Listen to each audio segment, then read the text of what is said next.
boa tarde, boa noite. Aqui é o professor Arthur, professor de literatura, vocês já me conhecem. Hoje a gente vai bater um papo sobre o Barroco, certo? Bom, como toda escola literária, como todo movimento artístico, o Barroco ele vai seguir uma grande máxima de Aristóteles, que dizia que o artista ele é a mímese de seu tempo. O que isso significa? Mímese seria uma imitação. O artista ele vai retratar o contexto sócio-histórico em que ele está inserido, certo? E que contexto seria esse que o Barroco estaria inserido? Bom, o Barroco ele vai surgir na Europa, como boa parte da nossa cultura literária ocidental, num momento em que há uma divergência, há uma transição do poder, da influência política, melhor dizendo, que era predominado pela Igreja Católica. Nesse momento da história, no século XVII, a Igreja Católica vai sofrer a primeira derrocada, que seria o surgimento da Reforma Protestante e, por consequência, da Igreja Protestante. Nesse momento, no início do século XVII, Lutero, que era um padre católico, vai se revoltar, não vai mais aceitar as normas e os dogmas e as doutrinas que vinham sendo praticados, como a venda de indulgências, que seria uma venda de elementos sagrados, como tecidos usados pelos apóstolos, ossos de animais que teriam sido responsáveis pelo transporte de Jesus, entre outras indulgências, e vai deixar de conceber o lucro como um pecado. Por que eu estou falando isso? Porque esse é o caráter bem básico do que Lutero vai pegar em suas 95 teses. Faltam 93 para serem estudadas aí, eu sei, desculpa. Mas com essa descriminalização do lucro, ele vai ganhar um aliado muito forte, que é a burguesia. Uma classe econômica que está surgindo nesse momento e que aos poucos vai ganhando território, vai ganhando poderio econômico e, consequentemente, uma certa influência política. E é concomitante a esse momento que Lutero surge, com essa reforma, que a burguesia também está se efervescendo. E aí esse encontro acontece e a igreja começa a perder espaço na Europa.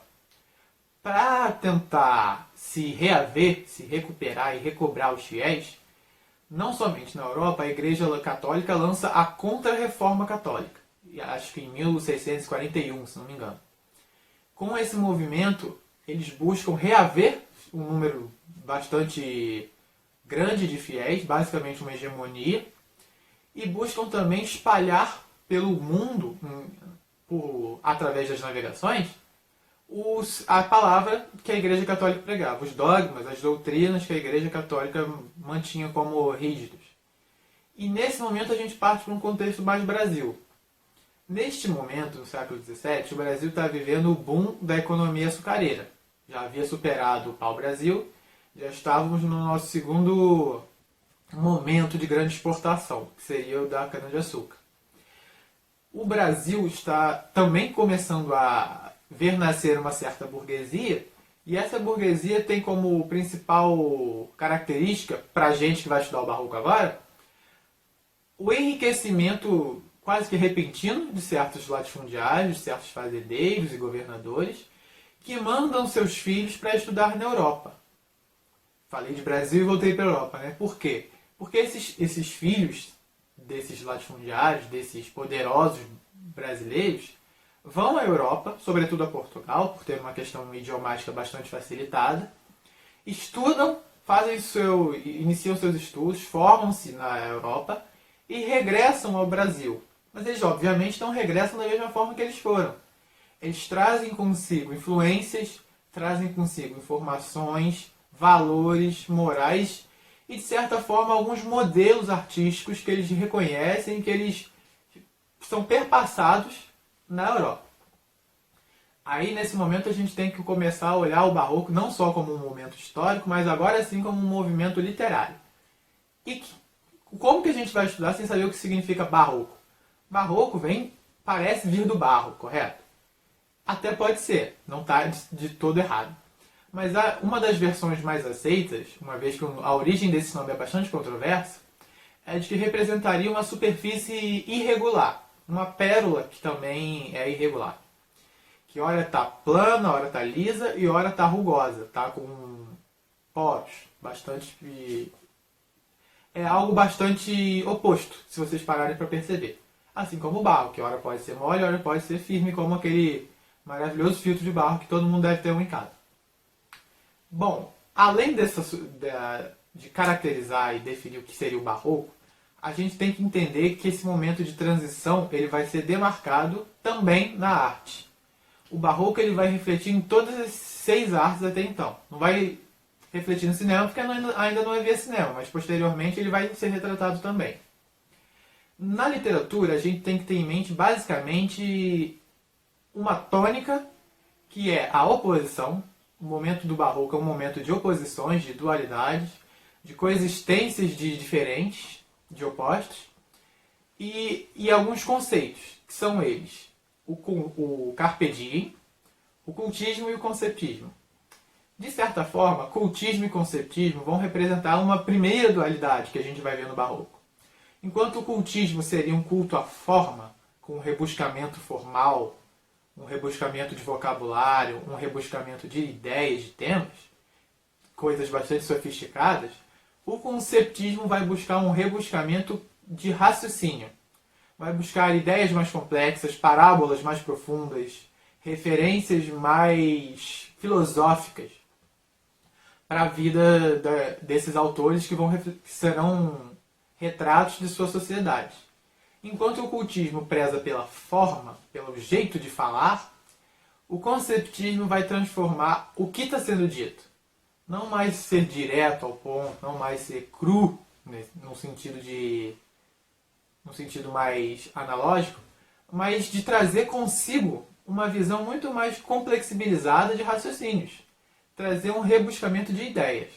Outro conceito importante que está escrito ali, para a gente estudar no barroco, é o do carpe diem, que em bom latim significaria carpir o dia. Carpir seria como se você estivesse lapidando algo, dando um acabamento melhor, valorizando algo. No caso, o dia. Parece um conceito bastante positivo, e é. Só que no barroco a gente vai tê-lo de uma forma trágica. Que significa basicamente aproveite o dia enquanto você ainda tem vida. Porque daqui a pouco você vai morrer e não vai ter mais como aproveitar. É uma visão bastante trágica que mostra a nossa segunda dicotomia, a nossa segunda oposição dentro desse estilo, certo? Até aí tudo bem. Bom, agora a gente tem que trazer um pouco mais para a literatura, como a gente começou a fazer. As características básicas do barroco vão envolver a todo tempo uma dicotomia, um jogo de duplas. Há o conflito entre fé e razão, entre uma visão teocêntrica, que seria com o foco em Deus, e uma visão antropocêntrica, que teria um foco mais no homem. Antropo significa homem. Há uma dualidade também dentro do cristianismo, em que ora temos os católicos, ora temos protestantes. E essa dualidade também vai se mostrar nas obras. Bom, para a gente falar das obras, a gente tem que falar dos autores. E para falar desses autores, a gente tem que estabelecer outra dicotomia. A gente tem prosa barroca e tem poesia barroca. Na prosa, que é o texto em linhas, o texto corrido, o texto que reflete uma história, por exemplo, a gente vai ver uma proliferação, melhor dizendo, de padres, de religiosos. Por quê? Porque eles construíam sermões para ganhar fiéis no mundo, lembra? Eles elaboravam sermões de bastante teor persuasivo para convencer, para ganhar de forma, conquistar, melhor dizendo, essas almas, esses novos fiéis. E com isso eles tinham que elaborar bastante o seu discurso. Não era um discurso básico, não era um discurso fraco, eram discursos muito bem pensados, muito bem escritos, e que na maioria das vezes tinha um efeito bastante positivo. Para eu manter uma certa coerência aqui, eu só posso mostrar um autor, mas eu vou escolher o mais marcante desse momento, que é Padre Antônio Vieira. Ele foi um padre português, um padre jesuíta, que veio para o Brasil nessa missão contra-reformista de arrebanhar novos fiéis, de angariar novas almas. E ele se destaca por 2 motivos. Primeiro porque ele não é um padre pradão, é ótimo. Um padre padrão, ó que difícil, porque ele vai se opor a certas medidas da igreja. Ele defende a entrada dos novos católicos, dos novos cristãos em Portugal, que seriam os judeus convertidos. Ele vai se opor à escravização de índios aqui no Brasil, no famoso Sermão de Santo Antônio, ou Sermão aos Peixes, vale a leitura dele. E ele também vai trazer consigo uma capacidade de oratória que não havia igual até então.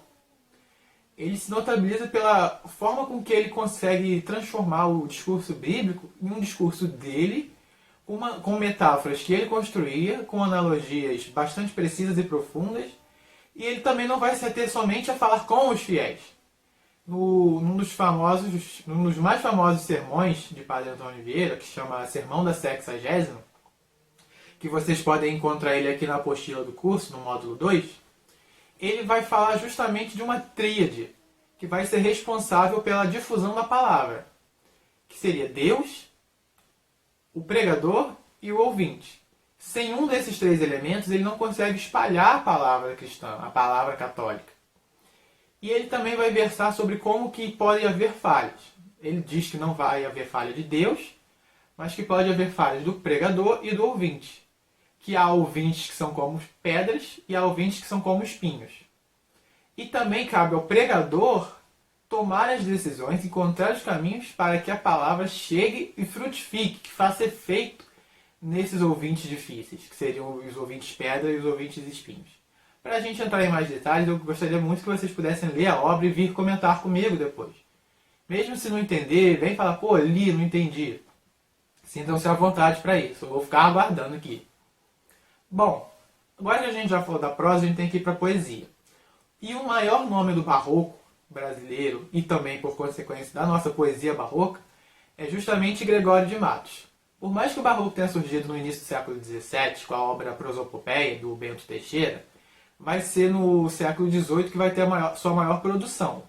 Nesse momento do século XVIII, o Brasil está sendo tomado pelo barroco não só na literatura, mas também nas artes de modo geral, sobretudo na arquitetura. Se vocês observarem Minas Gerais nesse momento, vão surgir diversas igrejas com arquitetura barroca.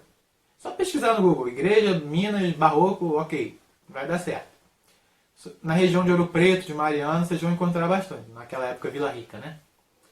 Enfim, Gregório, apesar de eu estar falando de Minas, Gregório é baiano, foi estudar na Europa e regressou, depois de concluir seus estudos em Portugal, para trabalhar aqui no Brasil como tesoureiro-mor e posteriormente como vigário-geral.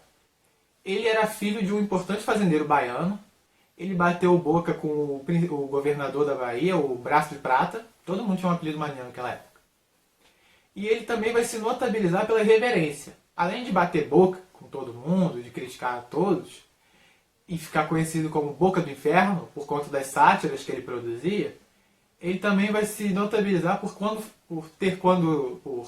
ter sido vigário-geral, que é um cargo da igreja, ele se recusou a vestir-se como clérigo e manteve esse comportamento dentro de sua escrita também. Só que tem um porém. As obras do Gregório foram esquecidas durante bastante tempo porque ele não chegou a publicar nenhuma em vida. Elas foram reencontradas no século XIX e só aí a literatura pôde dar o devido valor a esse escritor tão prolífico da nossa literatura. Um escritor muito talentoso que tem uma das suas obras tendo somente uma versão que se assemelha em termos de inovação estética no século XX. Ele foi do XVIII. Ele tem um rebuscamento formal muito bem desenvolvido e ele tem um conteúdo bastante inovador até mesmo para o barroco. Nessas obras ele vai versar bastante sobre amor, sobre religião, sobre filosofia e também ele vai ser bastante satírico em relação à política e à sociedade baiana e brasileira que ele encontrou quando voltou ao Brasil. Não à toa, ele vai fundar a poesia lírica brasileira. Poesia lírica é aquela que dá para acompanhar